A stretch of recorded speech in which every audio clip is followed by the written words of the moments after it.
BJP की तरफ से कपिल श्रीवास्तव जी हमारे साथ समाजवादी पार्टी की तरफ से जुड़ रहे हैं और सैफ खान जी हमारे साथ कांग्रेस पार्टी की तरफ से जुड़ रहे हैं। आप सभी को गुड मॉर्निंग, नमस्कार। कपिल श्रीवास्तव जी, जरा समझाइए आखिरकार ये जो 16 लिस्ट लीडर्स की जो लिस्ट जारी की गई है सर, इसके पीछे आखिरकार वजह क्या है? कांग्रेस पार्टी के साथ तो अभी बातों का सिलसिला जारी था सर।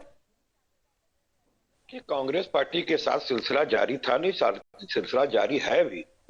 और दूसरी चीज, जहां 11 सीटों पे हम लोगों की बात बनी है वह हम लोगों ने घोषित किया। यहाँ तक कि राष्ट्रीय अध्यक्ष जी ने उस समय ट्वीट करके भी ये भी कहा कि जो 2-3 सीटों पे और बात हो सकती है और कम बेशी हो सकती है, तो वो हो रही है। और समय से अगर हम तैयारी नहीं करेंगे तो हम दोनों का तो एक ही उद्देश्य है ना, भारतीय जनता पार्टी को कैसे रोका जाए। हम लोग टीम इंडिया के सदस्य हैं, कोई बाहर के सदस्य नहीं है।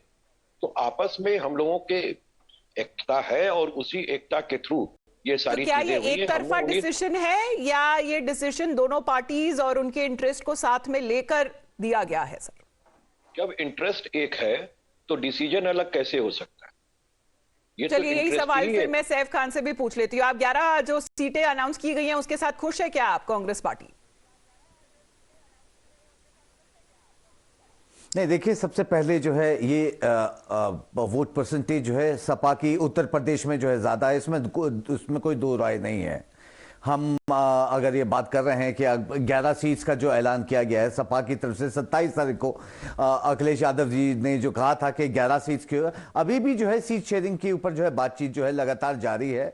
अशोक गहलोत जी जो है वो अखिलेश जी के साथ में बातचीत में है।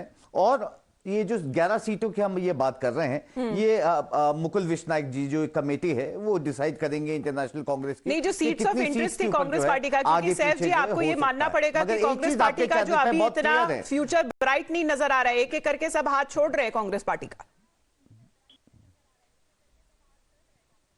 नहीं, देखिए, एक वक्त एक दौर जरूर आता है कि जो छोड़ रहे हैं वो आगे जाके पछताएंगे भी, इसमें जाहिर सी बात है, इसमें कोई दो राय नहीं है।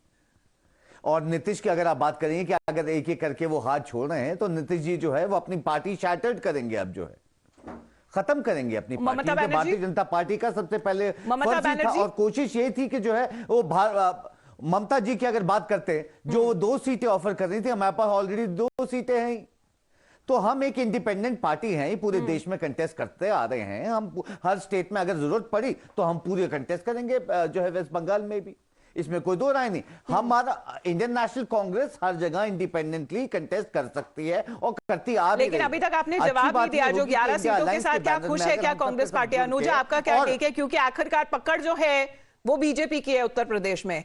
आउट ऑफ कर्टेसी रायबरेली और अमेठी की सीट्स तो छोड़ दी गई थी समाजवादी पार्टी की तरफ से पिछले चुनावों में, लेकिन जो पकड़ है फिलहाल तो बीजेपी की नजर आ रही है। Good morning Amita, to my panelist also and जय श्री राम.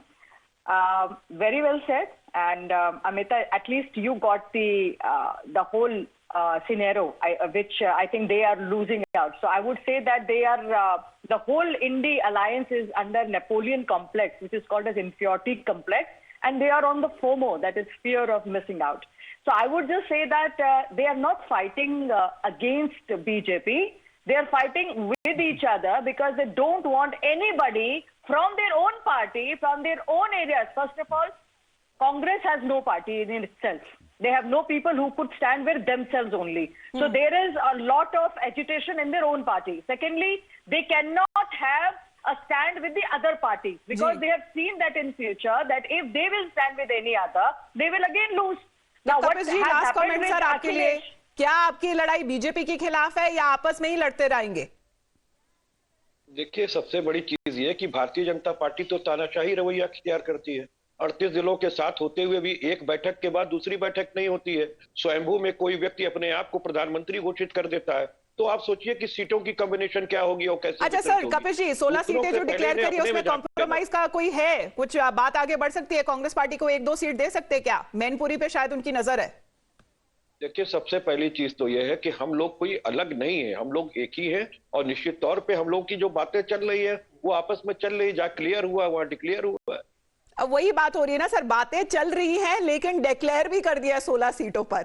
यही पे सवाल उठ रहा है कि आखिरकार अगर डिक्लेयर कर दिया सीधे पर तो कॉम्प्रोमाइज का कोई अगर रूम बनता है या नहीं। कांग्रेस पार्टी तो अभी भी शायद कह रही है कि 11 सीटों के साथ शायद वो खुश है या नहीं खुश है। सैफ जी तो बोल रहे हैं फिलहाल अभी बातों का सिलसिला जारी है। धन्यवाद आप तीनों का हमारे साथ जुड़ने के लिए, Anuja, Saif and also to you Kapish ji, thank you very much.